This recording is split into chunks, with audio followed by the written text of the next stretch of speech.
Entón, a contestación que lle demos, nós non temos competencias medioambientais.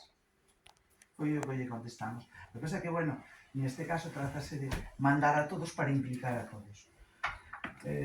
Creo que a nosa resposta ten que ser a que hoxe creo que me vindes a plantexar. Cando o primeiro é dar a coñecer esta plataforma. Este tipo de plataformas, como todos sabemos, aquí temos xente moi experta nestas movilizacións, suelen conseguir a presión social é o que consigue que este tipo de proxectos se vayan atrás. Toda a recollida e xestión de residuos vai cara a eso. Vai cara a eso. É así. Non nos, claro, pero que non nos poñan diante dun... Non nos lo poñan ali. Pero tampouco poden ter a máis de 60 km por Claro, Europea. sí, pero por eso. Entonces, imos a evitar.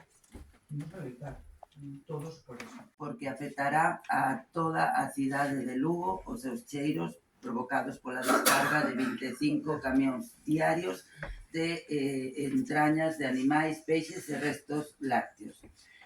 Non solamente deteriorará as parroquias afectadas, senón que polo preto que está da cidade e a súa disposición xeográfica, os cheiros chegarán a Lugo. O outro lado do Val do Miño, sen dificultade nin obstáculos, especialmente a zona sur da cidade, xa que Liña Reta está a pouco máis de 2 km.